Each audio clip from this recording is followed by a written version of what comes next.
All right, so welcome to episode 100 and, what is it, 13, 14? I've lost count. But it's up there in episode numbers, and as you can see, I'm a little thrown off because I had an intro written, and then it got changed. So now I'm just winging it, and whenever I wing it, then things tend to go horribly, horribly wrong, as they just did. But anyway, I am joined on this monumental failure of an episode by Mike Atchison and Shad Schubert. And we're going to talk this episode. We're going to talk about DC Fandome, some of the announcements that came out of that. We're going to cover Immortal Hulk Volume 8, and then we're going to just go over what we've been reading since the last time we've done a what we've been reading episode. So before we jump into DC Fandome, does anybody have anything they want to mention?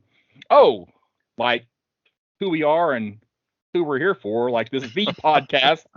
Did I mention the word monumental failure? Well, there you go. So this is the Campus Comics Cast, and we are the podcast for Muddy Monster Comics, located in Murfreesboro, Illinois, at 1422 Walnut Street, which we spent a lot of time on last episode. Yeah, let's just move on because I'm blowing it. I'm blowing it really, really bad right now. So, but dive into the dome. remember, Scott, in the immortal words of Dan Brown. People are getting what they pay for. Right. So I don't know. Maybe they aren't this time. You don't hear us talk about Patreon sponsors. So. All right. So I did not look at the DC Fandome announcements until earlier today. So anyway, so what announcements stood out to you guys? Well, I mean, they obviously had a mixed bag of things. They've got some new TV shows they're announced. They announced some new feature films, some new video games. On the TV show side, it seemed pretty light. It seems like Naomi was one. I think that's a TV show, right? They didn't. Mm-hmm. It just said Naomi 2022, but it didn't really say what it was in their little teaser. Was that the only TV show that was announced? I mean, I know Legends of Tomorrow is going into their 100th episode, and they did a little fun thing for that. Oh, Peacemaker. Peacemaker was a Peacemaker, and then also I'm scrolling through. There was where'd it go? I lost it. Keep going. I'll find it. Peacemaker was a standout for me. Mm-hmm. I mean, if you liked John Cena in Suicide Squad, you're really gonna love Peacemaker because it's him. With a new surrounding all the time. Yes. A new supporting cast, but other than that, and only one of them is from the movie, right? Is the Brian, I can't remember his name, one of the bigger guys in the room working with like Amanda Palmer and everything, is on his little crew. Right. Maybe one of the girls as well. I can't remember. Amanda Waller, and I didn't look at it that closely. The other series was Sandman, which we've known about for a little while. Oh yeah, that's right. Yeah, so they gave us a visual for Lucifer, right? That was their big release there. Yeah, I think they had previously released some other images for Sandman, and okay. So I don't pay a whole lot of attention to trailers and sneak peeks and stuff like that. It's not that I don't actively avoid them. They just kind of have to show up, but I'm not going to go seek them out generally. Gotcha. That's just kind of how I operate. So, well, I did get to watch live the second half, I'd say, of it. It was about 2 hours worth. And it does really suck you in. You're like waiting for the big payoff of the Batman, the Batman trailer. But I did go back and look on the site and watch some of the videos and read some of the blurbs, and there's a lot from. I mean, there are some things I'm not interested in the games. I'm not as interested in the animated features unless somebody tells me, hey, it's really good, and go ahead and check it out. But Black Adam, still really scant on footage. I mean, basically what they had was a prepared. It wasn't really a trailer, just a sneak peek. Honestly, the Flash TV show, that was a really good little trailer. Or they just I know I didn't see a trailer on it. It was just the information that they put a new design on the Flash's costume with the gold boots. That looks pretty cool. There wasn't much on the Aquaman in the Lost Kingdom. It was more of a sneak preview as well. Right. And that's coming out in December of next year. Yep. So that's a lot of these. I didn't realize we were getting them this soon. I guess there's a lot that's coming out in 2022. Finally, I figured we would get kind of strung out a little bit more, but we didn't. Yeah. Yeah, I did see the trailer for the Batman. I went and saw Dune last Thursday evening, and they did have the trailer for that. It does look pretty solid. I know that whenever they initially announced Robert Pattinson in that role, I think I was like a lot of people, because I never watched any of the Twilight films, but I had to remind myself that I did not think highly of Chris Evans whenever he got the role for Captain America, and how wrong I was. So I am hoping that I can be at least, that wrong for Robert Pattinson. But the trailer looked really, really good. So I think it's going to be a good movie. So I am looking forward to that. Yeah, I like the lower budget feel to it. I know I know they're spending a lot of money to make it look like it doesn't cost a lot of money, but I like the vibe that it's putting out. That it's not a bunch of flash. It's a lot of matte black colors, and it's a lot of dark in there. Even the villains aren't very flashy. They're very I don't want to use gritty because I feel like gritty is a little overused, but they're subdued. Yeah, they're not bright. They're smart, maybe, but they're not bright. Let's see, what else? Yeah, you talked about the video games. Black Adam didn't have a whole lot in it. Now the Shazam, I'm only seeing like the screenshot here for Shazam: Fury of the Gods. And it basically you have Shazam, like his suit has basically been burnt on the front, which kind of like, I wonder how that happened, because it doesn't seem like lightning would be too terribly effective against him, but kind of how that feels. And then they have did they give a release date for Shazam? I don't believe so. I don't think that's a 2022 if I'm not mistaken. Oh, okay. They had a little bit. I mean, they had enough footage to make you think they've got some of it in the can, but I honestly, though, I think I'm more excited about Black Adam than the Shazam. I mean, okay. I wasn't ever a big. The movie was fine, but the first movie was fine, but I don't like the idea of having an entire Shazam family. I felt like they did the Shazam family too quickly. I really think they should have just let Shazam be there, and hint at Mary Marvel, and Captain Marvel Jr., and then bring them in second, third movie, especially when all their powers are the same. So it's like having, and it comes out, it says in 2023. So it 2023. Okay. But it does like Helen Mirren and Lucy Liu. So I didn't realize that they were going to be in the film. So that's definitely a plus. Naomi is a TV show, is a CW show. It doesn't look completely, CW soap opera-ish. It looks like it could be some fun. Most of the CW shows are really good at the start, and then they involve too many of the extra cast members, and the cast becomes much too large for the show. So, like the first season of most of these episodes, we're focusing on the main character, the main 2 or 3 characters. Yeah, they're really, really good, and then they just kind of, just because of the number of people they're trying to keep up with, it just is too much. So hopefully with Naomi, they can keep that, number of characters down. It's like, Black Lightning is a good example of this, where, you have, Jefferson Pierce and you have Black Lightning, but they don't even make it half a season, and they've added in, both of his daughters. It's like, and then they add in Painkiller. Is that right? Painkiller. I can't remember he goes from being a bad guy to a good guy, and then they talk about a spinoff show. It's like, that's too much too fast. There's, I guess we just got too many options, but or they're too desperate for content or something. But right. Well, and that's where you get all your soap operas. You got all of those characters kind of falling in. They've got to have drama between them. Yeah. You got to create that drama. That might be unnecessary a little bit.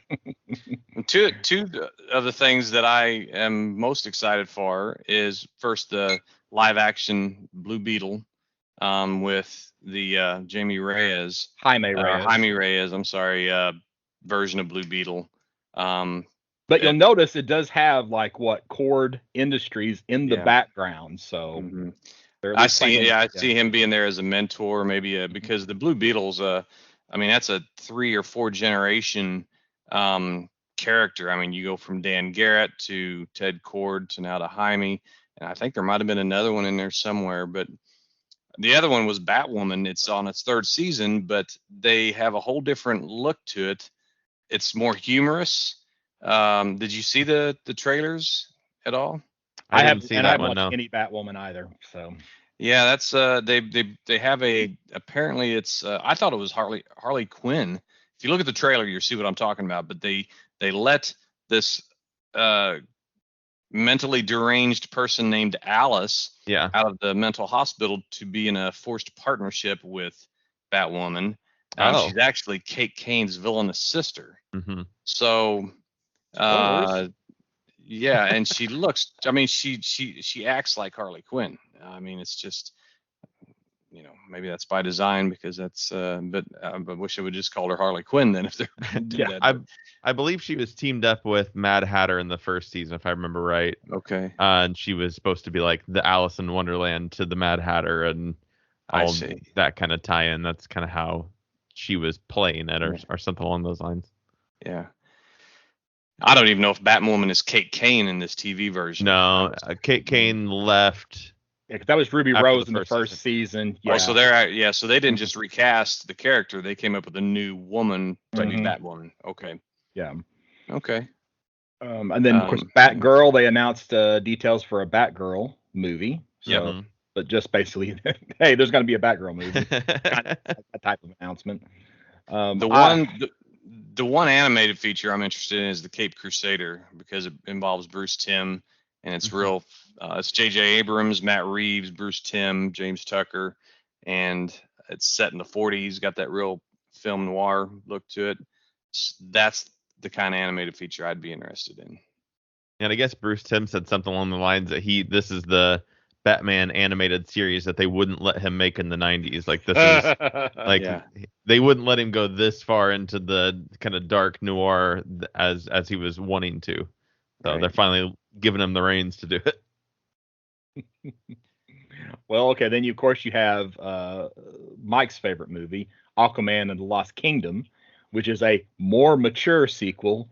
I don't see how it could be any less mature than the previous one was.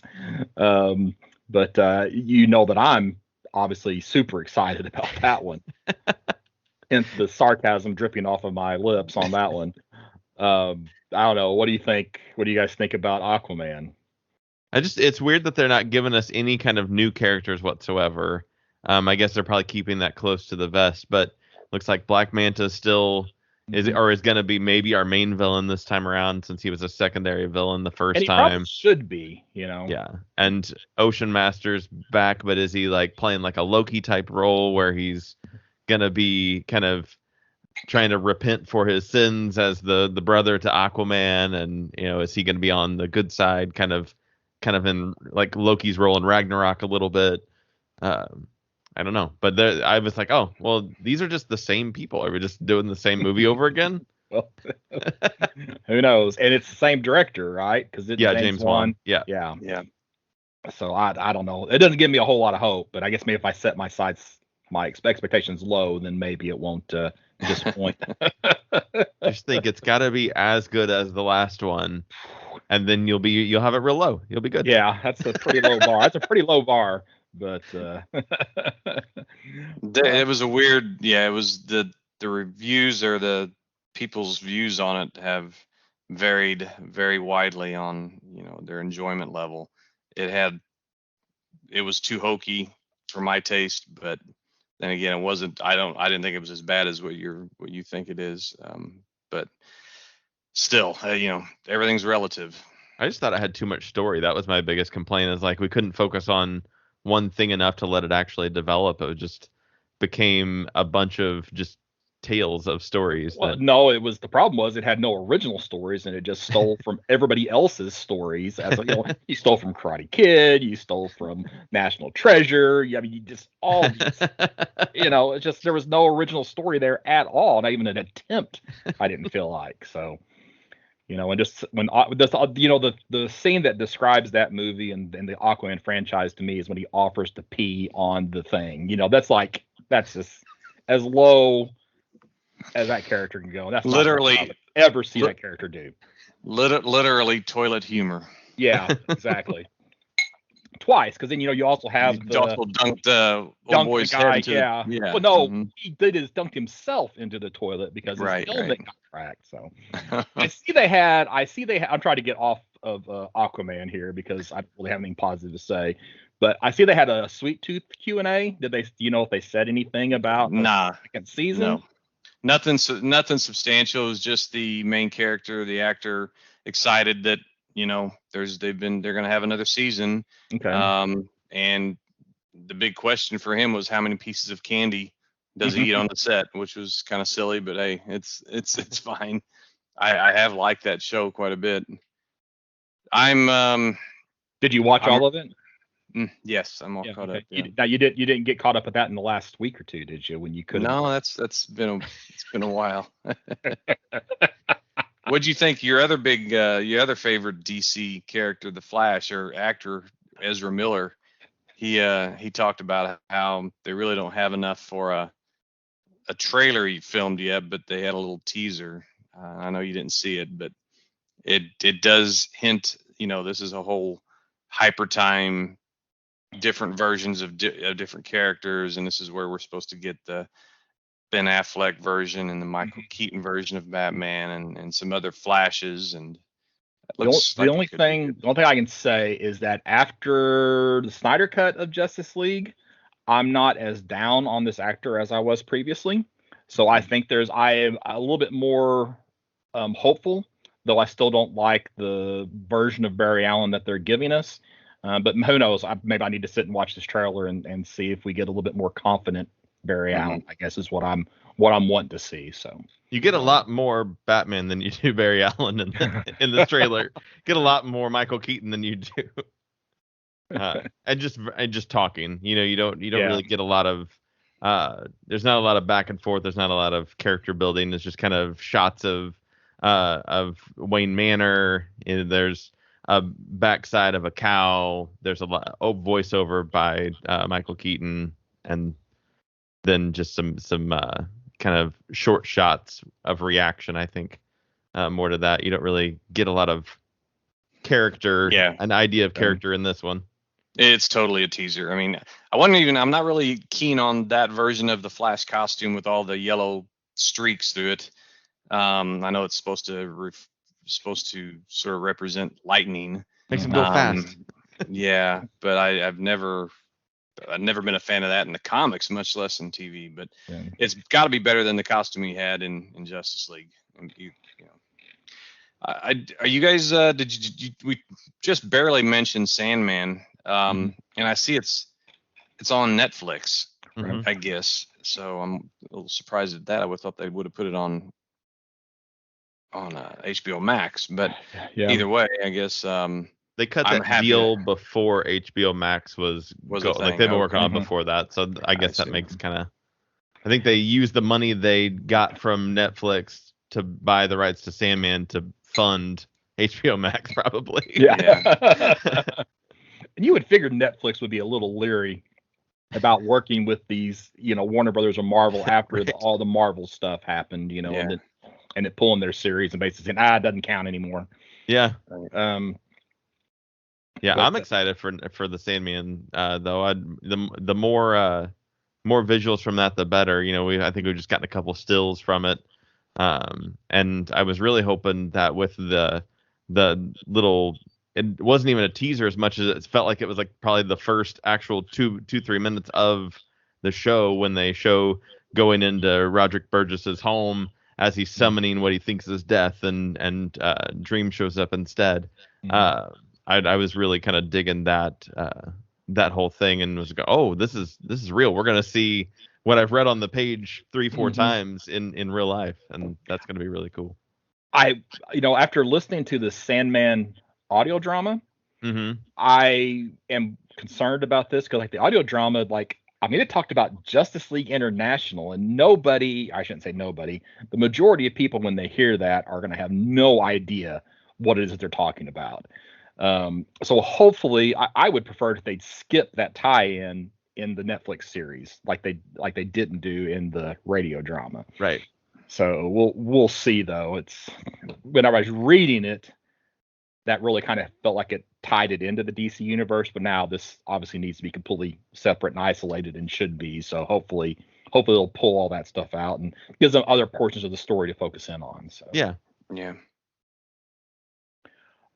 I'm still scrolling through the announcements list. Oh, I didn't realize. I realized this today. So I watched Dune Thursday night, and I thought, I'm gonna go ahead and watch it again while it's on HBO Max. So, like, I just watched it in a few different stretches, and then whenever I closed out of it, it's like, oh, there's a new season of Young Justice. Yes. I had no idea. So the first 3 are actually out, and I did watch the first. I'm trying to remember if I got all the way through. No, I didn't get through all the way through the first episode, but it seems like it's solid, like the previous 3 seasons were. So, and then Titan season 4. Did anybody watch Titan season 3? I still haven't gotten to Titan season 2. Okay. I got through the first season, and that was it. Yeah. I watched the first 2. I haven't started season 3 yet, though.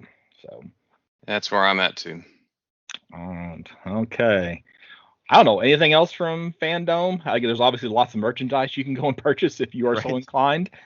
They promoted some Well, first of all, they did have one animated feature, the DC's League of Super Pets. I think I would like that. Although it'd be better if they said the Legion of Super Pets, because that's originally something from the Legion of Superheroes comic. But I think that's just next May that comes out, and has some voice acting by Dwayne Johnson, Kevin Hart, Keanu Reeves, Kate McKinnon. Wow. Yeah, and I think that's going to theaters. That's that they're treating that like a full-on feature film. It's not going straight to home or whatever they call it. Yeah. Okay. And it's speaking of Legion, I will just throw this out there. In the first episode of Young Justice season 4, you do see a Legion flight ring on one of the characters. So just kind of an FYI. Okay. So yeah, for the Legion fans out there. Cool. Overall, I thought this did. They say that there was like twice as many people tuned in this time as they did last year. But I think it did a good job of promotions, and it did for me. I'm more likely to turn even to watch things like Legends of Tomorrow, or go back to watching The Flash, which I haven't watched on TV for 5 years or more. Mm-hmm. So it's. Yeah, I say that, but you know how it goes. I'll get 1 or 2 in, and I just won't have time to watch the rest of them. But they did bring a lot though this year. It seemed like it was a fuller presentation for like less time, because last year they were doing like almost like full panels. It felt like, of like, here's an hour we're going to talk about Wonder Woman, and here's an hour we're going to talk about this. This wasn't it was more compact, wasn't it, Mike, than that, or was it just as It was what I seen. I didn't watch it last year. Okay. Dan went through it, but it seemed like Dan covered a lot. So it just felt like there was a lot of. It was drawn out more last year, but this year it was fast and furious. It really was. Yeah, no pun intended or anything, but yeah. Well, it was also over 2 days. Yeah. Last year they actually had like a day, and then like a couple of weeks or later they did like the second day. Yeah, that sounds right. Fandome. Yeah, but from looking at this, you don't see a whole lot of panels. I mean, there's like the Q&A with Sweet Tooth and some things along that lines, but it's not a lot of not a lot of those panel type of situations, which I think is better. Yeah, if you're not in person, panels just are a little hard to sit through. Mm-hmm. Especially if people aren't asking good questions.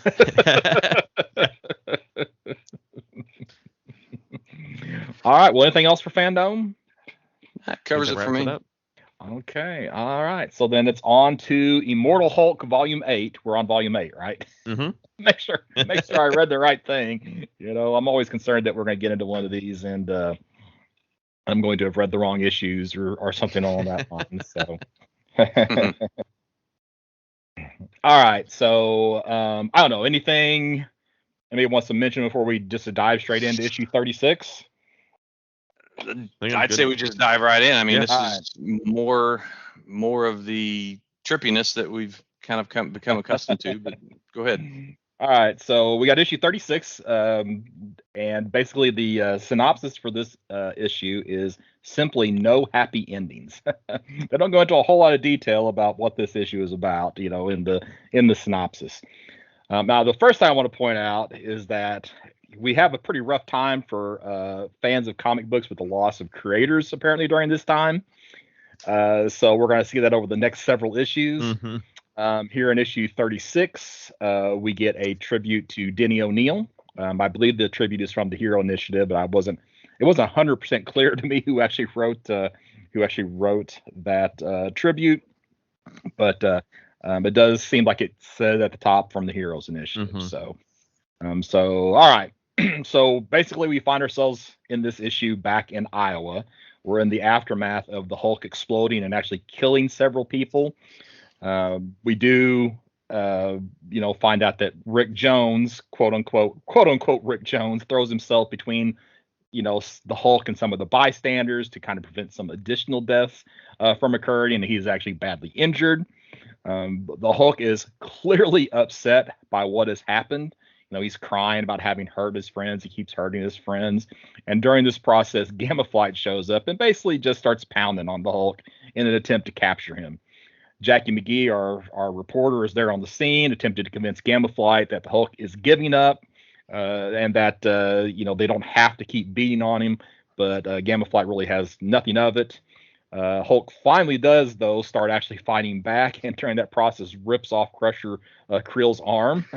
That was one of the more brutal panels. Mm-hmm. Mm-hmm. So now that's something that's happened. That's saying a lot.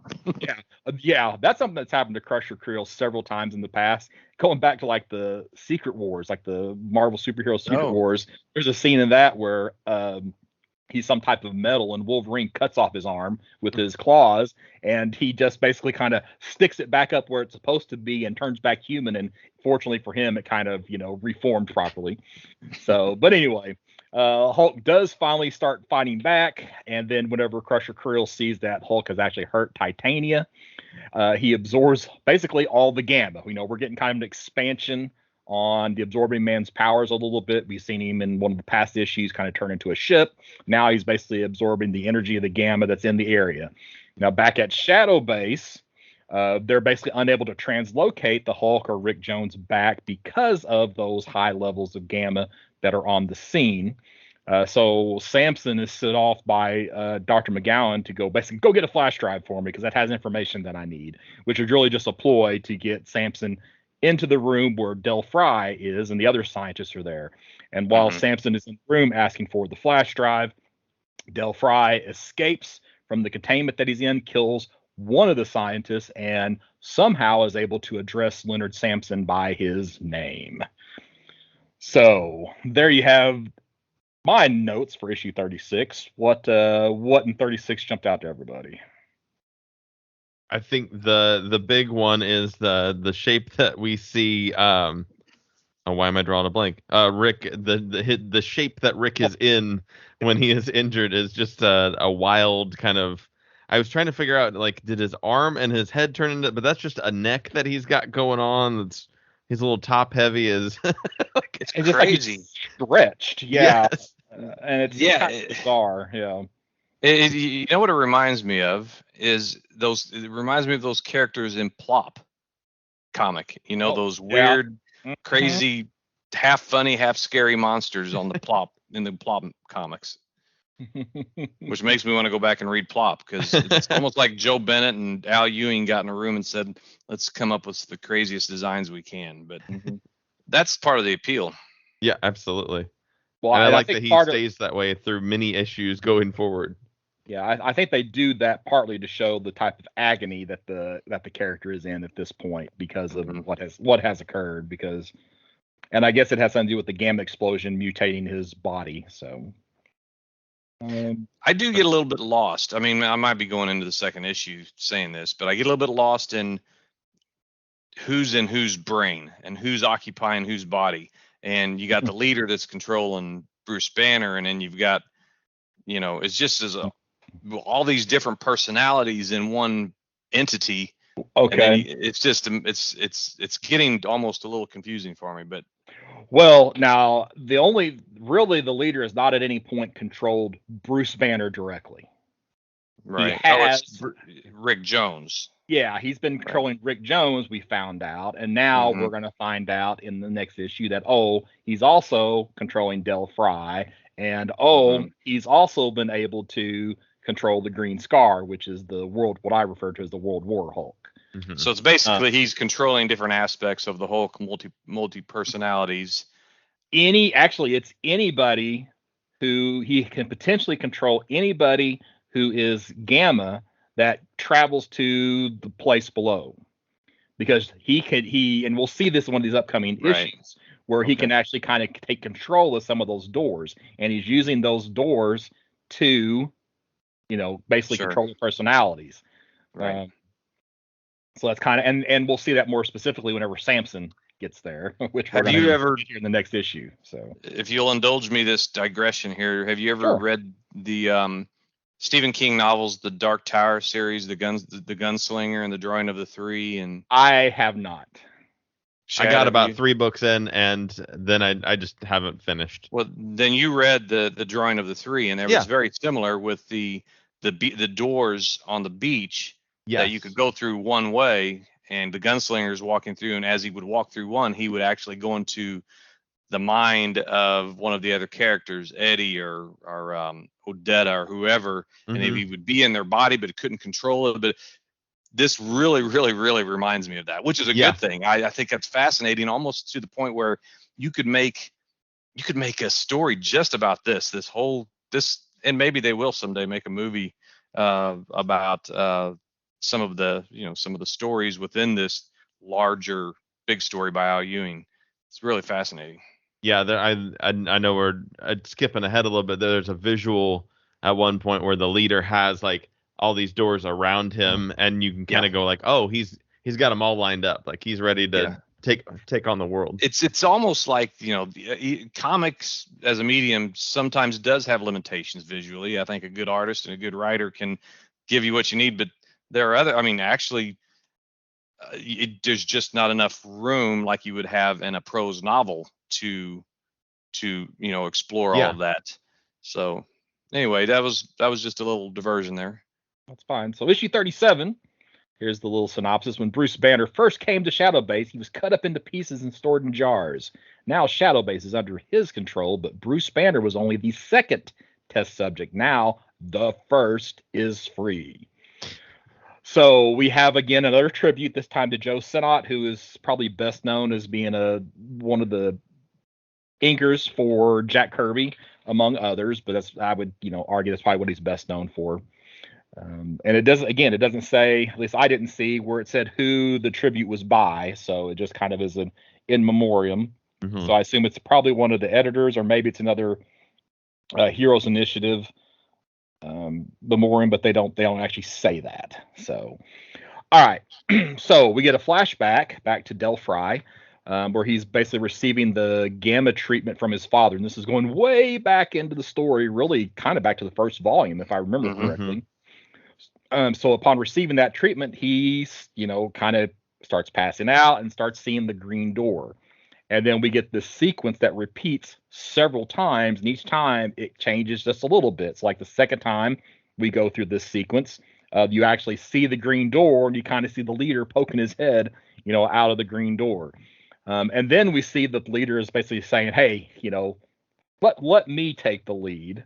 So here we have that where the leader has now taken control of Del Fry. So we're back at Shadow Base. Samson, who Del Fry is now, we're back to the modern time or current time. Samson realizes that the leader has taken control of Delphi. And of course, then Delphi / leader kills Samson. And then Samson awakens up in the place below. The leader here reveals to Samson how he can manipulate these green doors, including closing some, which he apparently does to Samson's door, because now instead of it being green, it's a red door. Mm-hmm. And that's going to become important in one of the upcoming issues. Back in Iowa, guess what? Hulk and Gamma Flight are still fighting. Back at Shadow Base, McGowan is trying to figure out who to pull back first. Going to pull back Rick Jones first. Going to pull back Incredible Hulk first. Well, Jones gets recalled, and at that moment, Puck gets a kill shot on the Incredible Hulk, which then down in the place below, we actually see the leader, who is controlling the green scar standing over the body of the Savage Hulk. All right. Comments on issue 37.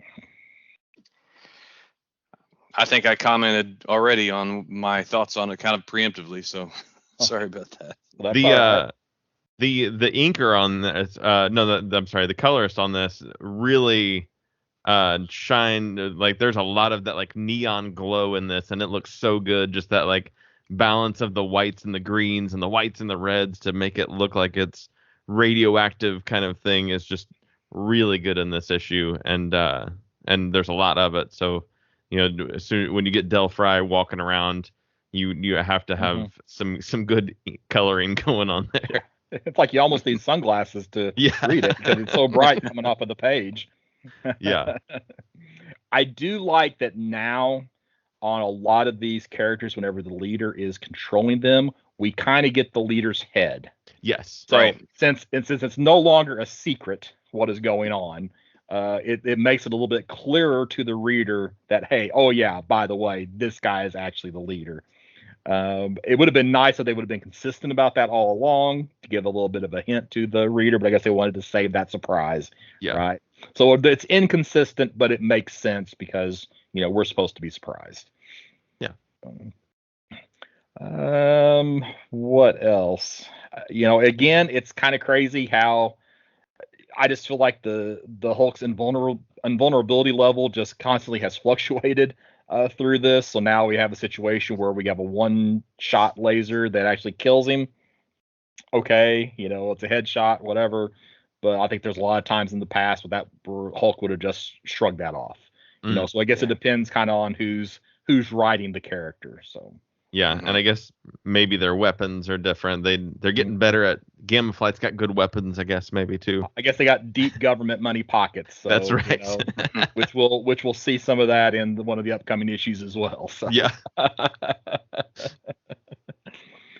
So anything else in 37? Nope. About covers it over here. Yeah. Okay. All right. So issue 38. He's been chained. He's been suppressed. He doesn't even know if he's real, but something is reaching through the green door. It wants to hurt Bruce Banner, and when you hurt Banner, the Devil Hulk takes it personally. So, all right. So third issue in a row where we get a tribute. Now, this is the tribute for Chadwick Boseman, and this one is actually by Ta-Nehisi Coates, who, of course, is a writer on Black Panther, and they went to school together at one point. So apparently they were pretty close friends. And even the cover of this issue has the Chadwick Boseman banner across the top. Mm-hmm. Yeah. So, and I guess that was, if you'd been watching What If, you would have been able to see Chadwick Boseman's final performances as T'Challa. So just kind of as an aside. So yet another reason to watch that series if you haven't watched it yet.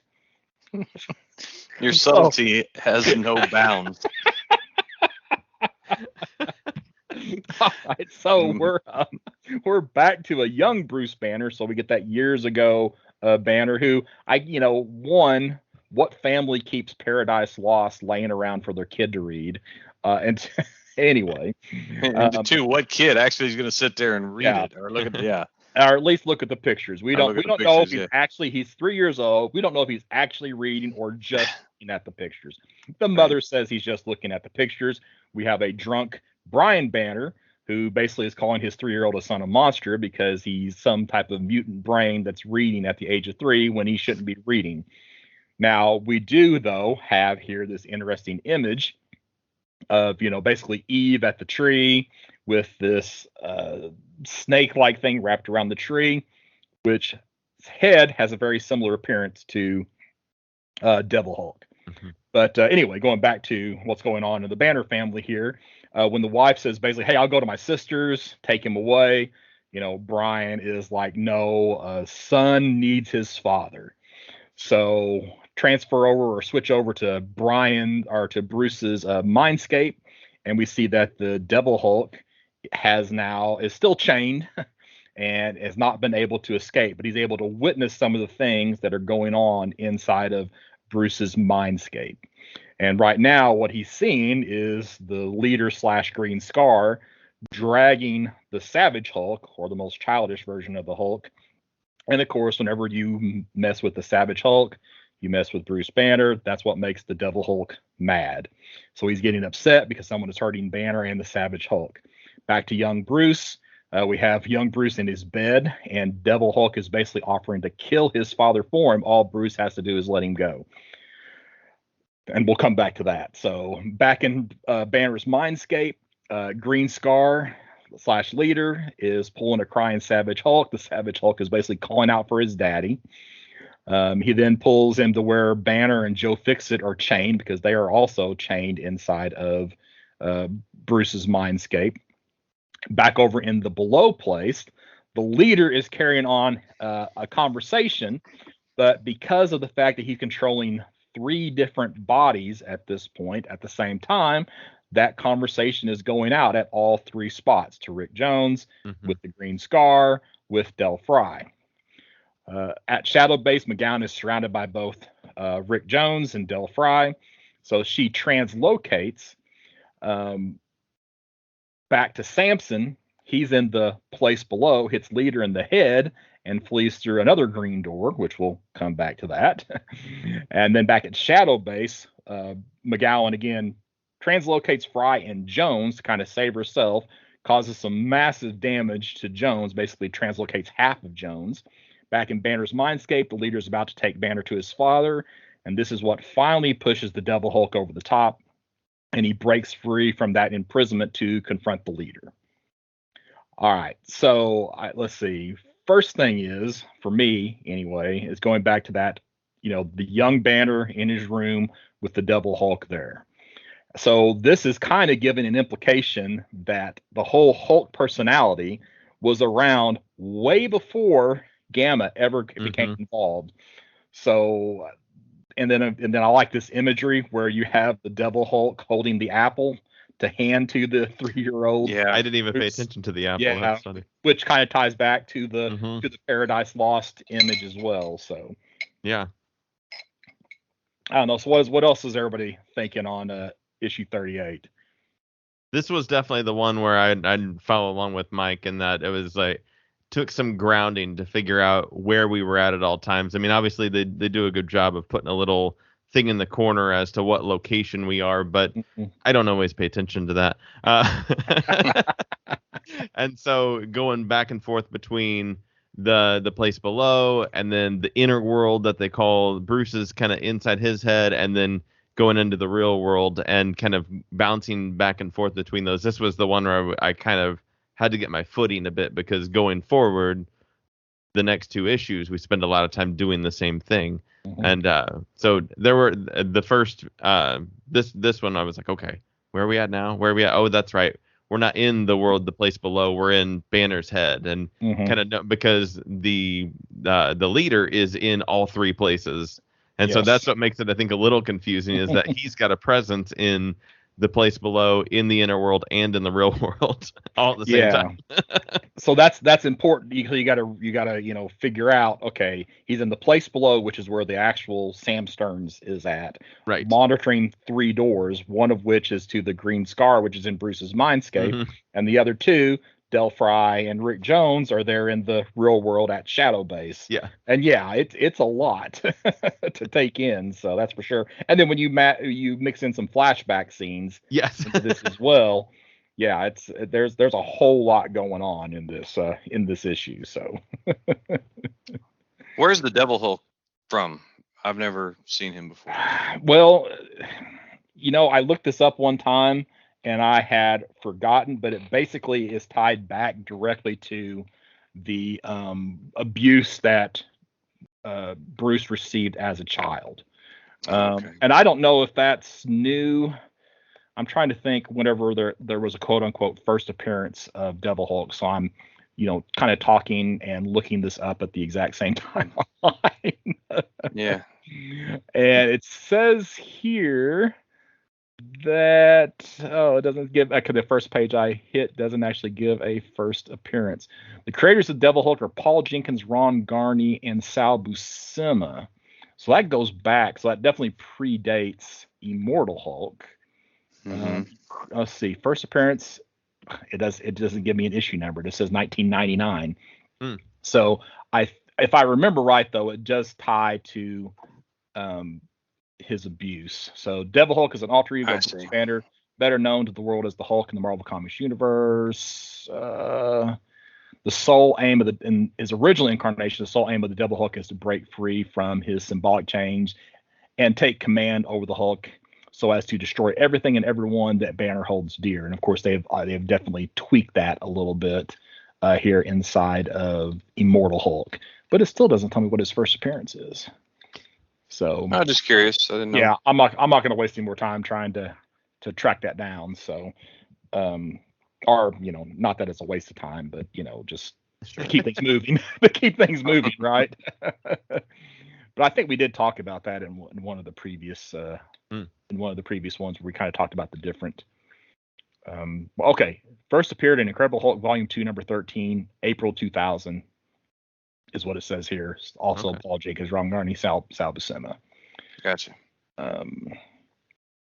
Okay, where are we at? We are. Anything else? 38. Not really. No. Okay. Now, we do have to remember that Samson's fleeing, right? And of course, the leader closed his door. So, thus, where is Samson going to flee to? So, I guess we'll find out about that soon. So 39.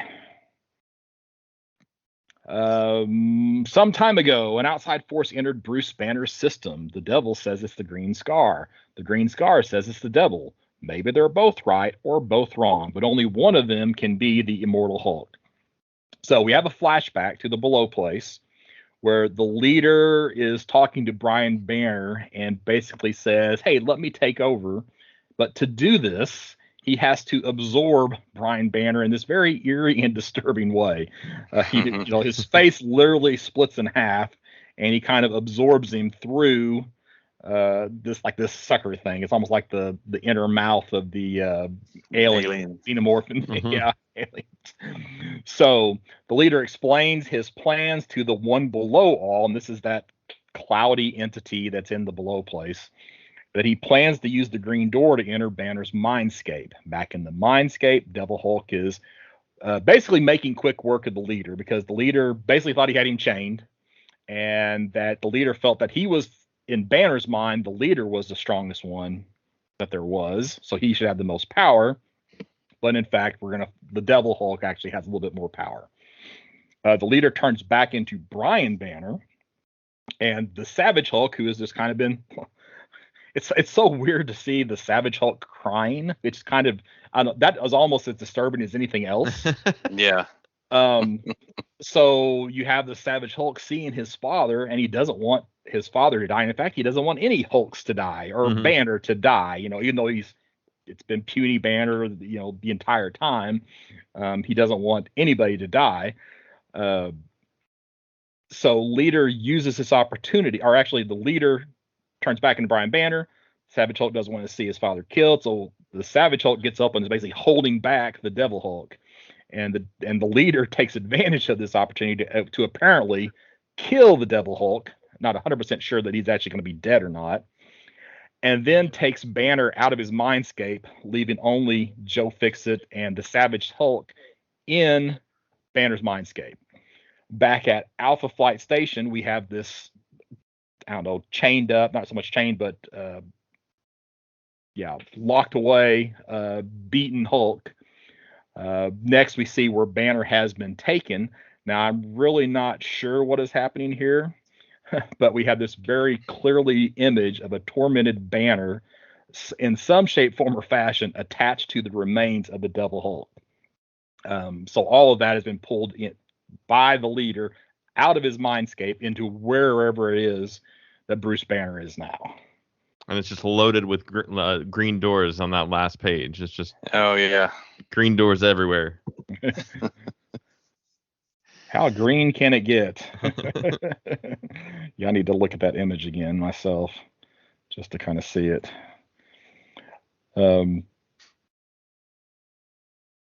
Yeah, lots and lots of green doors. So I wonder if we could assign Gamma characters to all these green doors. I don't know. Well, if that's that what I was wondering. Is like, are there that many Gamma characters to assign to that many? I wouldn't be surprised. There are a lot. Yeah, I mean, there are a lot. You know, just and any. I mean, Rick Jones has multiple, but like I want to say, you have like Abomination and any Gamma created monster or creature that has come out of the comics. And what could be interesting is that they have through Immortal Hulk tied gamma radiation with cosmic radiation. And remember, it was the cosmic radiation that created the Fantastic Four. Oh. So who knows? I mean, that could have just been, that could end up being nothing, right. Or who knows where they're going with this. So that scene where the leader killed Devil Hulk, was wild and almost hard to decipher what was going on. There's so many pieces that are kind of interlocking and spines and weird arms that come, the mouth that comes out of him to consume him, and that was a wild Tara's heart and too, and the crab claws and the whole works, you know. So it's the double mouths on the tongue, and it's just crazy. So lots of bizarre art to that. But the thing that I'm just not sure about is like, okay, where in the world is? I guess he has to be. So Banner has to be down below, the place below, for there to be all these green doors. This is where he has to be. Yeah, at this that point, makes sense. Place below. Okay, so all right, sound right? I'm gonna go with it. Okay, good. All right, I guess that makes sense with there being all the doors. So, all right, anything else for 39? No, don't think so. All right. So on to issue 40. So here's the Skinny. Hulk's lower than he ever was. He's stuck in an iron hotel built just for him, and there's a new Sasquatch guarding the door. If he gets through him and the rest of Gamma Flight, all he wins is an airlock to open space. It's a rigged game with no way to win. Only Joe Fixit never learned how to lose. So we're back on Alpha Flight Station. Langowski awakens, but it's actually Samson that is in Langowski's body. So we get the introduction to Doc Sasquatch as opposed to Doc Samson. Back where the Hulk is, Henry Peter Gyrich, and this is a character that's been around since the 70s. He's always been like this government liaison type of a guy. It's explained to Hulk what will happen to him. So inside of Banner's mindscape, Joe Fixit and the Savage Hulk are basically arguing about what they're going to do now, since the Savage Hulk, by holding on to the Devil Hulk, ended up in getting the Devil Hulk killed. So Joe Fixit realizes that, hey, our transformations are not like they used to be. So Joe takes over, and his transformation almost looks like the Hulk is having a cesarean. To get out of the imprisonment. When Gamma Flight finds Joe, he decides to blow a hole in the glass in the space station, gets sucked out, and just goes through the atmosphere down to the planet. That was wild. Yeah. So I guess, if you know you're immortal, then and I guess you have to have this risk taker, wild guy like Joe Fixit to take that type of a chance. So, so whatever he lands, though, he kind of lands at I'm assuming this is supposed to be Coney Island. It sure looks like Coney Island to me. Yeah. He lands and encounters the Thing. So what's interesting is shortly before this issue over in Fantastic Four, the Hulk had showed up during the Thing's honeymoon with Alicia Masters. So needless to say, right now, the Thing has a bit of a bone to pick with the Hulk. And with the Hulk in this weakened state, he's going to end up not being much of a match for the Thing. But that's jumping ahead an issue. So, so what's everybody got to say about? So remind me why the Hulk at this point, whichever Hulk he is he the big guy, the Incredible Hulk? He would be the Savage Hulk at this point. He's a Savage Hulk here. That's the big guy, the Savage Hulk, the what most people think of the Incredible Hulk, the Child Hulk. They're all right. That's all the same personality. So that's him.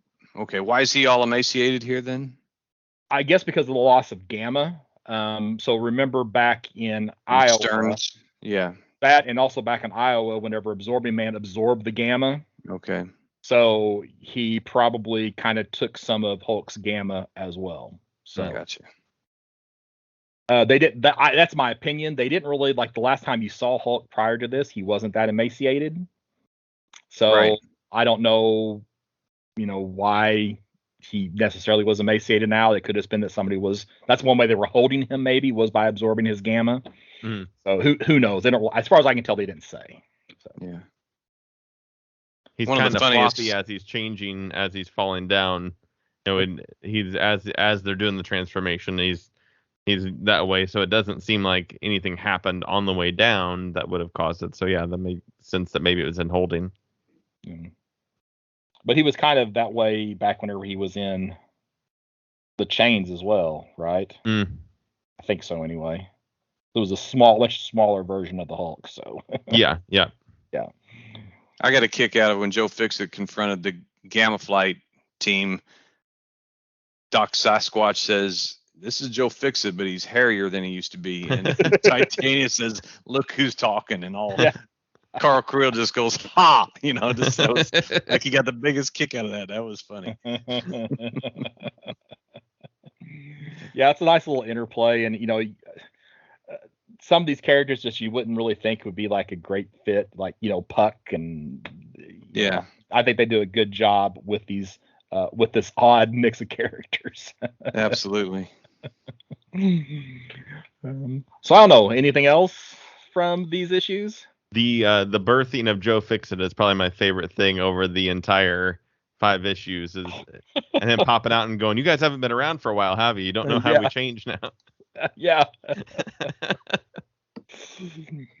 That's probably this was to catch up. This was one of the more fun volumes, even though there was some parts that were confusing. I enjoyed it visually, and it seemed to flow pretty well. Yeah, I guess to me, this particular volume, I really kind of felt like we're getting ready to, not, I guess, to steal the word, in game, because we're moving into what we know to be the last 10 issues of the series. I really felt like this volume was just, let's get our pieces where they need to be for the big wrap up. So to me, this volume felt more like moving the pieces around than actually doing a whole lot of moving the story forward.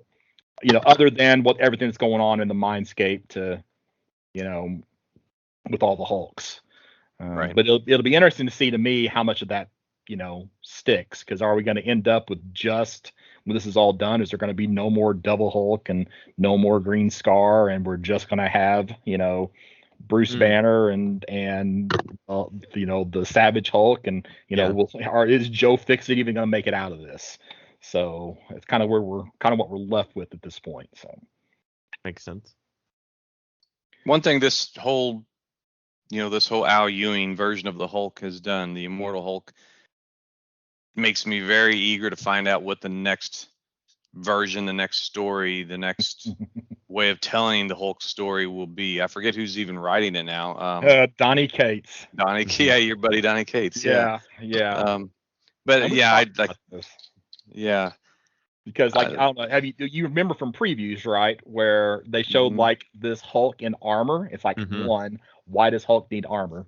You know, he doesn't. But and then true. that just reminds me of the whole Captain American armor, and that was just a not a great story back in the day. So, Yeah. and then of course, with Donny Cates, everything's kind of like a joke, so I'll just be interesting to see how it goes. So Yeah. I'm really concerned about the next volume of the Hulk, which should be out really, really soon. So Yeah, if it isn't already. All right. So anything else for Immortal Hulk? I don't I think don't so. think. We rate it. Oh yeah. So I'm gonna go very fine minus, just because there's, to me, like, it's just a lot of moving the characters where they need to be. Um, so not it's definitely not one of my favorite volumes, that's for sure. So, but it's still good. I'm gonna go 9.0. Very fine, near mint. I felt like I halfway through I did struggle with the going back and forth in areas, and then when I locked into it, I was having fun with it. Like that was a really cool thing, and just being able to see all of those characters and go, oh, okay, that's what's going on over here.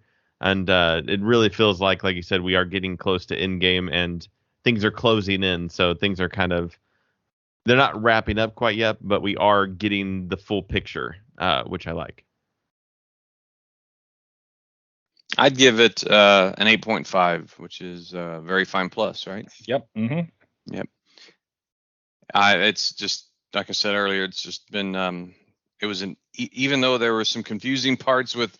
It wasn't so much confusing. I think he's just got so much rereadability. Hmm. You can go through this 5 times and still pick up on things that you didn't pick up on a previous time. And I like the visuals, and it's. I think it was more of the same thing, but I seem to enjoy this one a little bit better than the last one. All right. So talk a little bit about what we've been reading. Mike, you want to go first? Sure. All That's what right. I Well, have what you on got? my notes. On my notes, it's called WWBR. So it's almost like, what would Bill read? Okay. I don't know who Bill is, but so this is one of those what you've been reading that goes back a couple of months. Mm-hmm. When we first started talking about doing this segment again. Um, the first thing I wanted to talk about was the Milestone Returns in Static Season 1. It was episode 1. It's sort of a seasonal, are going to be put out that way. It's written by writer Vita Ayala and Chris Cross. Chris Cross was, I think, an artist on these Milestone comics from years ago. But it was my first time really digging in deep with the Static character, and he seems like a normal kid that's got normal kid problems and trying to figure out how to deal with bullies without causing problems with his powers or exposing himself as having the powers. It was just really well written. The something else as far as an old comic that I read was Superman number 331 or 331 and 332 from 1979, and it was written by Marty Pasco and Kurt Swan.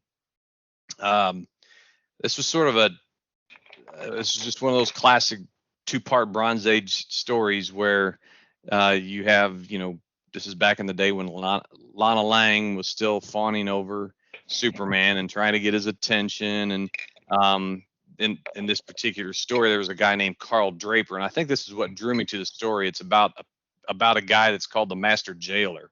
That's who Carl Draper is. He's a villain that sort of he was designed a prison that couldn't be escaped from, or an escape-proof prison, and he was doing it all just to get Lana's attention, who he had gone to high school with her and Clark both, and he was always, sort of ignored. Anyway, he couldn't get her attentions the right way, so he decides to Even though his prison was successful because it kept people like Metallo and Parasite and the Atomic Skull all in custody with technology that kept them from getting out. But he decided to capture Superman as well, to really impress Lana. It was hokey. It was, I think what got me really thinking about it is that, those keys, I gave one to Mike. No, you've probably, did you ever see that, Shad? The old Joliet prison key that I gave Mike, Oh, and put a no. little key tag on it that named him as Warden No of whatever his favorite fictional prison was. And I think his was Tacron Galtos, one of those Okay. Legion prisons. But anyway, I reread that. It was a lot of fun. Just typical Bronze Age corniness. And Invisible Woman miniseries from maybe 2-3 years ago, the one written by Mark Waid. Mark Waid. Had Adam Hughes covers. I really enjoyed it. I read some reviews about it. There's a couple reviews that weren't all that flattering because they didn't like the Hughes covers being so exploiting of the, just this typical Hughes stuff, the good girl stuff. Especially when this was Sue Storm's first solo outing. I think some of the critics were thinking it should have been given a little bit more gravitas. But I thought it was a good sort of espionage story. It basically was something from the story was covered her past as a SHIELD agent, or maybe not an actual agent, but she did some missions for SHIELD, and it had to do with one of her former partners from back in those pre-Fantastic Four, just before her main career with Fantastic Four started, I guess. I'm continuing my read through of the All-Star Squadron. I think I'm through issue 18 now. Roy Thomas continues to, he's kind of always been like the DC version of Chris Claremont, except I know Roy was with Marvel for a lot of years too, but a lot of narration, a lot of dialogue. But I always like how he reinvents or retcons the Golden Age characters to where they fit in then modern continuity. We're introduced to a character called the Tarantula, who was around in the 40s, but he got a new design in the 80s when the All-Star Squadron was coming out. Also reading through Super Friends on issue 23 now, out of like 45 or 50, I think that run had back in the 80s, 70s, 80s. Legion of Superheroes, the Baxter run. But I'd say my real favorite one, my recommendation for you guys to either read it online. I don't think it's on the DC app, but it's the Black Orchid Prestige miniseries by Neil Gaiman and Dave McKean in 1988. It was a 3-issue series, just fantastic. It's Black Orchid was a very obscure character for a lot of years. She was just one of those. She didn't have really at first really any powers in the 70s version of her, but when she was reimagined by Neil Gaiman, she became more of a plant-based. She was actually a plant. It gives her basically her origin as being saved from death by being merged with a plant. And so she has a lot in common with, other creatures like Swamp Thing and the Floronic Man or Poison Ivy and things like that, which they all have a role or have parts in this story. So, if you guys ever get a chance to read that, or if you even want to borrow mine, I've got the actual copies. So other than that, it's just getting caught up on the newer stuff, which is really way behind. And so, yeah, that pretty much covers it for me. Cool. All right, Shad, what you got? I have just about only been reading newer stuff.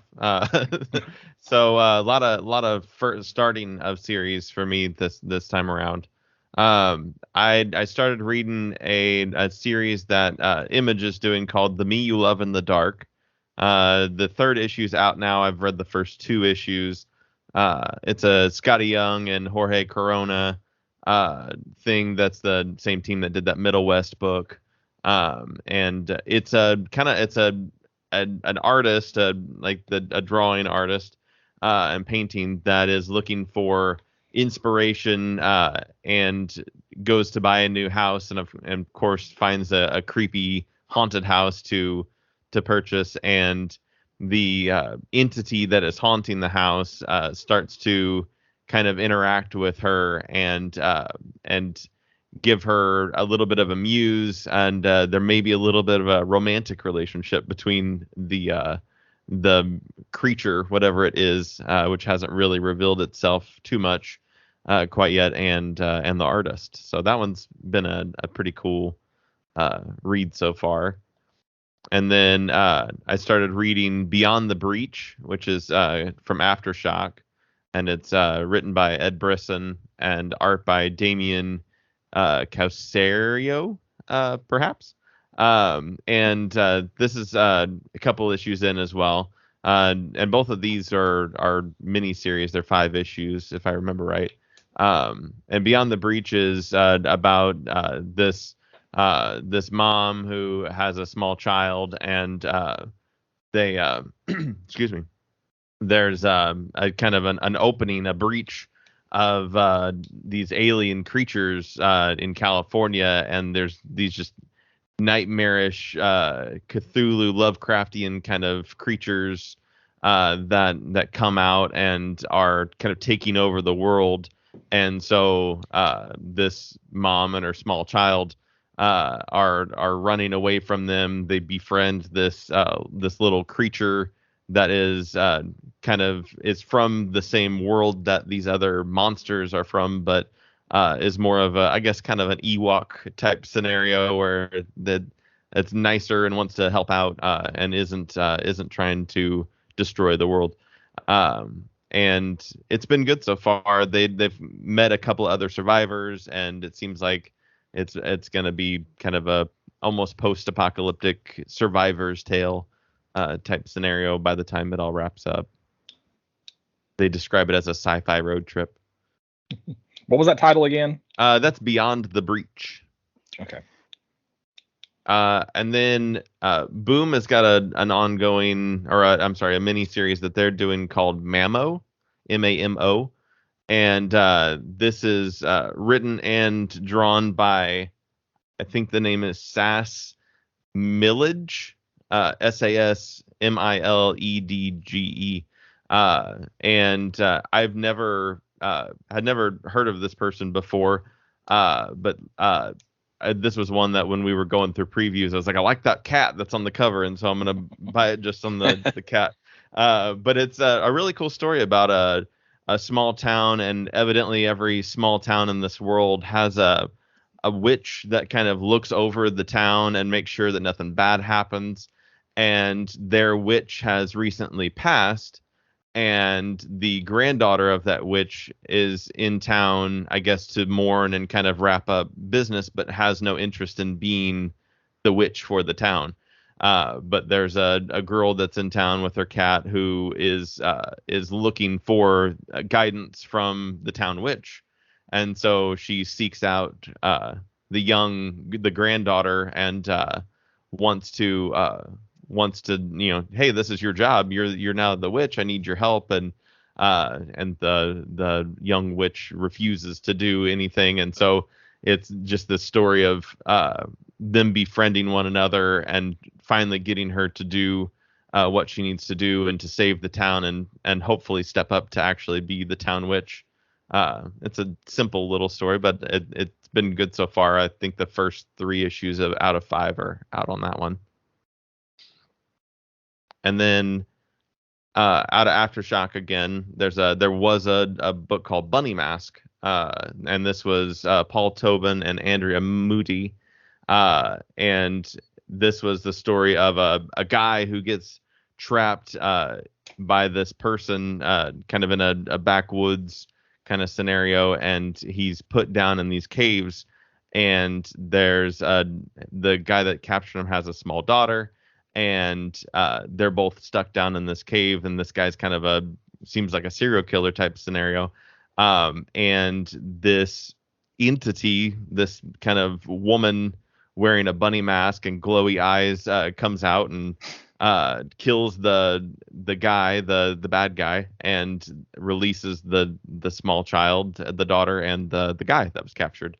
And so years later, the bunny mask stuff starts coming up again, and so he kind of is reading into it. He's like, why are these bunny masks coming up? And he finds the daughter, who's now grown and is an adult, and she has an art studio and designs all of these sculptures and everything that are bunny masks. And so the bunny mask is kind of entered back into their lives, and there's a string of murders that start happening. And so it's kind of a crime horror tale that loops back into this kind of odd bunny mask creature that is kind of an old, almost god entity of some sort that is living in the caves underneath the house and saves people from the bad people.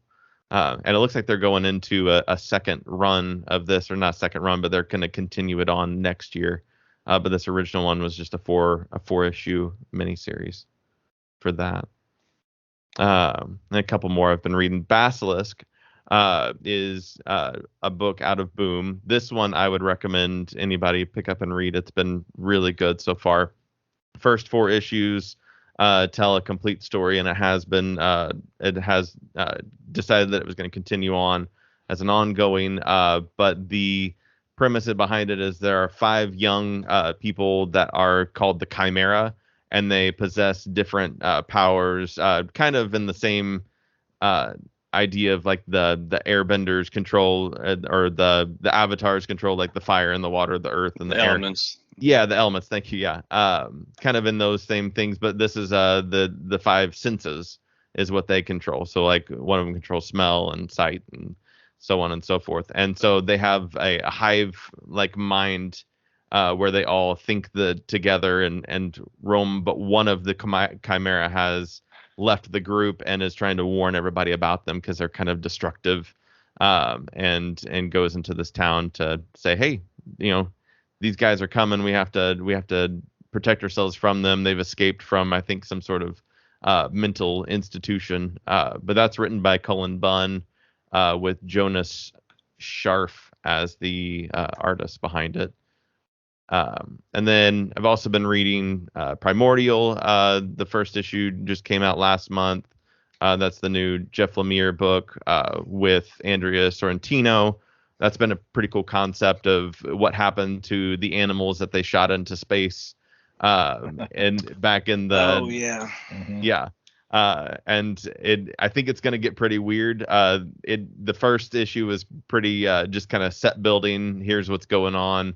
Here's these animals, but by the time we get our monkeys from the U.S. go, Abel and Baker go up into space, they're met by Laika, and Laika is able to communicate and has kind of taken over or may be in charge of something up in space. So that seems like it's going to be a pretty cool story. And then Maze Book is the other Jeff Lemire book that's out through Dark Horse. And the second issue's out for that. I haven't gotten to that, but the first issue was really solid, kind of grieving story about a guy who's lost his daughter, and a lot of what he's dealing with in his head as he goes through his regular everyday life on that. So I'll definitely give you guys an update on that as it continues. And then last that I've got is a book called Maw, M-A-W, that's also from Boom. And this is a book by Jude Ellison S. Doyle with the art by A.L. Kaplan. And it's kind of, I don't know if either of you have seen the horror movie Midsummer, but it's kind of little bit, they go into this remote area, they go for a getaway kind of vacation to a different country, and this kind of seems very cult-like in that they get to this group, and it's a kind of a women's group, but then it starts turning into there's the leader is kind of a monster, and it seems like it's going to be this weird kind of, what I liked about the movie, I compared it to Midsummer, is that it's bright colors, flowers, grass, a lot of life in the imagery for it. But then it's very dark in the context of what it is, and I like that opposing thing is that, well, on the surface it looks like it's this bright and shiny summery type thing, and then all of a sudden it's death, and there's monsters and cult behavior, and so I'm excited to see where that one takes me on that. And that's what I've been reading. All right, well, I got a few books, like the ones we all read, like Berserker 1, which we talked about in a previous episode, Infinite Frontier 0. I've actually went ahead and read Immortal Hulk all the way up to issue 45, so I'm a little bit ahead of the game. So at least I've got at least one read through for the next volume whenever we get around to that one. But some other stuff. There was the 5-issue U.S. Agent series by Christopher Priest. It kind of plays into the I don't know, redneck version of the U.S. Agent just a little bit. The little hints and tones of racism and some people were seeing him as Captain America as opposed to not being the U.S. Agent. I just thought it was okay. It's not something I would necessarily recommend to a lot of people. There was a game that came out based on the comic Mind Management by Matt Kent. Oh, so I bought the game and played with some friends, and then decided, I'm gonna go back and start reading. I'm gonna read this again. So I have read volume 1, and basically it's this international psychic organization. That kind of has their hands into everything. They can make people forget things, and they're always looking for new recruits. So that is definitely a good read. And again, of course, Matt Kent was also the co-writer on Berserker #1. I did go back and read the Jonathan Hickman volume 1 and 2 of S.H.I.E.L.D. This is not the modern S.H.I.E.L.D. agency, but kind of the origin of S.H.I.E.L.D., going back to like Leonardo da Vinci and Galileo. I remembered really enjoying this the first time I read it, and this time not so much. The second volume, I think, had some problems back in the day about being released in a timely manner. Matter of fact, I think that didn't get finished for like years.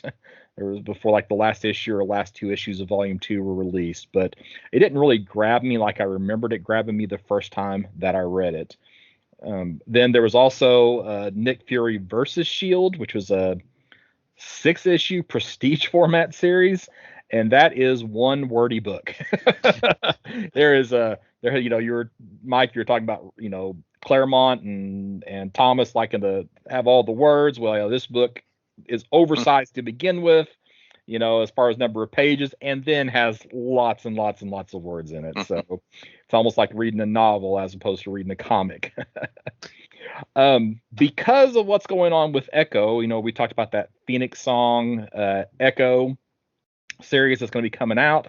I thought I got to figure out where Echo got the Phoenix power, and that actually came from the Avengers. It's in I think the issue number is actually 44. I didn't write down the issue number, so it's like a 5 or 6 issues, where I don't understand what's going on. I kind of probably should have read a few issues prior to this, but basically the Phoenix Force has pulled a bunch of individuals out to fight each other in 1-to-1 combat to choose who's going to be the next Phoenix host. So you have this fight, and actually Echo loses her fight, but for one of her fights, but for whatever reason, the Phoenix chooses Echo. So it's still not clear to me why Echo was chosen. Maybe those are the answers we will get in that limited series. So that was also just kind of, okay. So, of the ones I've mentioned so far, the only one that I would say, if you're into indie stuff, you might want to take a look at is the Mind Management series. I did read the last 6 issues of the Ta-Nehisi Coates Captain America. I'm going to read Captain America pretty much no matter what. The last issue was a little bit of a letdown because we've been building to this big confrontation with the Red Skull. And what basically, not to spoil it too terribly much, but what happens in the final issue is Steve Rogers and the Red Skull sit down at a table, and Steve Rogers defeats Red Skull by recording what he's saying and posting it on social media. Oh man. So it's kind of like, he's playing off of some of the sentiments of some of the population of the United States. You can imagine what he's alluding to. So it's not like this big final confrontation or anything like that. It's here, let me push post and you can defeat yourself type of a situation. If you're not reading or not keeping up with Marvel very much, Phil Coulson, who was the hero in some of the movies and in the TV show, well, he's kind of the bad guy in the Marvel universe. Oh. Yeah, so he's, like he has there's a Taskmaster series, which also was just okay. I think Phil, if I remember correctly, it's been a little while since I've read this, but he was kind of like the mastermind sending Taskmaster out on some certain jobs. It really didn't grab me, but he's also the president in the Heroes Reborn and Heroes Return series. And this was the event from Marvel a while back, written by Jason Aaron. And it basically is the main Avengers are gone. Okay. And so instead of what happened in the Marvel Universe happening, the Squadron Supreme kind of took the place of the Avengers. And during the course of this, Phil Coulson actually becomes president.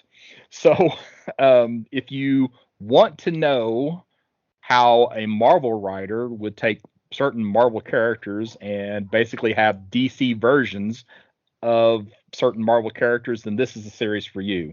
Mike, I think you would probably like this because you would definitely be able to tie, well, obviously the Squadron Supreme / Sinister is obviously a complete ripoff of the Justice League, but now you have the Marvel Universe, and you have those characters taking on the roles of the main protectors, and they basically rev things up a notch. So it's almost like, DC Universe infiltrates Marvel, and we go kind of pseudo realistic, how would heroes actually behave type of a situation. They don't, if somebody's a bad guy long enough, they don't mess around with him anymore. So it's kind of this is the series that was. It was the event that was solicited maybe 6 months ago, right? Yeah, something like that. Okay. And I know I had talked about it.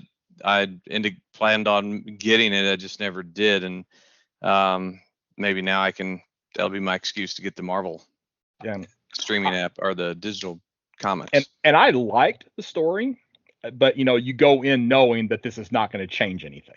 So it's kind of like this nice little self-contained story. Then it has those tie-ins. So those are kind of some of the stories I really like. It's kind of like the more recent Freedom Fighters. You knew that was an alternate timeline or alternate world or whatever, and it was really good. It had Plastic Man as being or the Plastic Men were agents of the Nazis who were still in control of the American government, because they won World War II in this reality. But yeah, that's my kind of book. Yep. So there's a 4-issue series based off the TV series The Expanse, not based off the books. The books and the TV show don't have the same storyline. So this is a story for, if you're a fan of The Expanse TV show, you would probably want to read this. It kind of fills in some of the gaps with what's going on between Avasarala and Bobby Draper, kind of the work that she's doing. So that was a decent read. But again, if you're not a fan of the Expanse TV show, you don't want to mess with that at all. The Chip Zdarsky run, I ran on Daredevil. I've read up to 31. I need to get that caught up since we have the Devil's Reign storyline that's coming out from Marvel, and it's going to kind of tie into the wrap up of this Daredevil run by Zdarsky. So I need to get through that. It's also been really, really solid. We're still at the point for my reading where Matt Murdock is still / Daredevil is still in prison. Elektra is still out in the world being Daredevil. A series that I was kind of disappointed in. There's an Iron Fist Heart of the Dragon series written by Larry Hama. 6-issue series. I had high hopes for that, and it was a bit of a letdown. I don't really know what to say about that other than I just couldn't get into it. I did finally read Muddy Monster Comics #1. Yeah, I forgot I was So- going to mention that too. Yeah, so I did get that one read. So of course, I get that the highest possible marks. And if you haven't picked up your copy yet, then go to 1422 Walnut Street, Murfreesboro, Illinois. Mike still is. He's running low on copies, but Mhm. he still has a few hanging around. Because we've been reading a lot of Immortal Hulk, I did read the Immortal She-Hulk, and they don't really tie it directly in with what's going on in Immortal Hulk, but they do introduce this concept of green doors for Immortal She-Hulk, just to kind of, because we haven't really seen her in Immortal Hulk, but it is impacting her character and what's going on with her in Avengers. There was also another one-shot, Immortal Hulk Great Power, and this is where somehow the gamma power is transferred over to Peter Parker from Bruce Banner. So they kind of just have this heart-to-heart discussion as they're, trying to figure out how to get the gamma back into Bruce. Incredible Hulk: The End. This was the Dale Keown series, kind of talking about. There was like several of these. There was like a Fantastic Four: The End titles. It was also just okay. I think last time we talked about the Immortal Hulk Threshing Place. This was in like one of your guys had a trade that had included that story, if I remember correctly. And this is kind of like a Frankenstein Immortal Hulk story. It goes back to the early days of Immortal Hulk, where he senses gamma, so he goes into this town. This girl has gone missing. There's a monster around, and of course, how they discover the girl, who the monster is, what the government's involvement is with it, how it all ties into gamma, experimentation. It was pretty good. It was pretty good. And the Iron Man, Christopher Cantwell, I read issue 7 and 8. That's still a solid series. And then there was a Captain America and the Invaders, like a one shot. It was just okay. I think that's about it. There might be something else on here I'm missing, but I think I've talked long enough, so I'll wrap it up there. Yeah, it's so hard for me to remember what I need to keep a list like you do. I do jot it down on my notes on my computer once in a while, but it's far from, a complete list. Right. Yeah. I don't know. It probably would be better to talk more about the good things I've read as opposed to just everything that I've read. But sometimes you need to know what you don't want to read. Gotta warn people what not to step in. Yeah. Yeah. I mean, none of these were. I didn't mark any of these as being other than Infinite Frontier. I thought that was a big disappointment. But they were mainly either okay. Some of them I'm going to enjoy no matter what, like Captain America. But Daredevil's still solid. I did enjoy The Heroes Reborn. Iron Man is something people should think about. The Immortal Hulk Threshing Place was really good. The Immortal She-Hulk, I remember it being pretty good. So yeah, there's some good stuff in there. So you didn't. I don't know if we talked about this on or offline, but the Infinite Frontier, you didn't like the way that turned out? No, I wasn't a fan of that issue. So I mean, we talked about that in an episode. I'm talking about the entire series. Yeah, I only not read Zero. Zero. Oh, Zero okay. did not do enough for me to want to go on and read the rest of it. Yeah, it was just a sampler, and even the entire 5 or 6 issue series was somewhat of a setup series for what's coming next. But Joshua Williamson I'm telling you, it's always in the contrast means everything. After the mess that was Scott Snyder and the death metal and the heavy metal and the extreme metal and I just speed metal. I remember speed whatever. Yeah, I went into the first metal series, the Dark Knights, a few years ago with a lot of excitement, and I got lost in it pretty quick. And then when this death metal came out, it was just more the same and more over the topness. And Williamson came in and started to make some sense of it. And so that's where that Justice League Incarnate that it's getting its own series spinning out of the Infinite Frontier. So it still has a few faults, but I really liked it. Yeah, that series, the whole Death Metal thing, that should have just been its own standalone thing. They should have not have really tried to tie that into the DC proper universe. Agreed. Like Heroes Reborn, it's standalone. If you want to read that type of story, here it is. If you are just a Marvel person, don't care about that story, it's totally separate. It's not infiltrating into the Marvel proper. That's what they should have done with Death Metal, and not try to integrate all this nonsense and all the crossovers. And to avoid that, I mean, because I seem to be more disappointed all the time with lack of continuity or connectivity, I'm reading more and more. I'm buying more and more independent titles. I'm not necessarily getting them all read, but I am buying a lot more. All right, well, we about done for this episode. I'd say so. All right, so Mike, if somebody would reach out to you, where would they do that at? Well, they would get on their keyboard and pull up their email software and type in m.atchison. That's m.atchison90 @gmail.com, and they can send me a kind note. So 90, that's the year you were born, right? More like the year we were married, yeah. Not you and me, my wife. Yeah, I would say by we. Yeah. I'm not talking about the two of us. Just to clarify.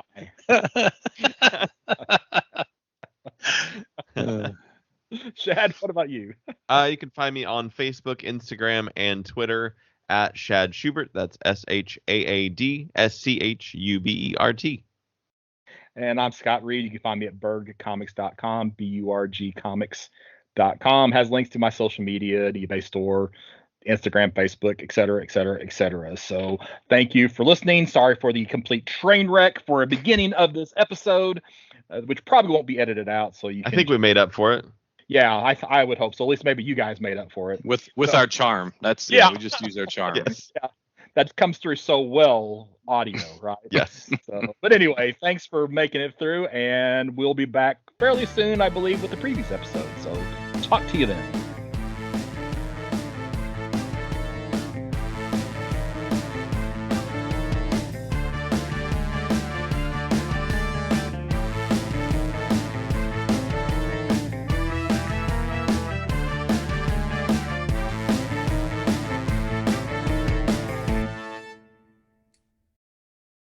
Shad, did you see? Well, I'll ask you. Oh, now I have to change my intro because we're not talking about what if. Okay, hold on. I got the whole new intro now. He's just digging it in. He's just. I know, seriously. I even got a knife in it. He's just turning it. Went and found the text for the what if intro that I was just. Oh no! And now I realize I can't do this. I got to do something else completely different. So, all right. I think I'm off the island, Shad. Oh, okay. What was something big that happened in there? I don't know. I'll just wing it. Okay. All right, I'll make fun of you in the intro. That'll work. So yeah, that's standard fare. All right, we ready to start? Or are we gonna talk about? I think we're as ready. I don't think we can get any readier. Yeah, I would agree. Unless I do go back and watch all those episodes. Yeah, watch them and fast forward. So. Okay.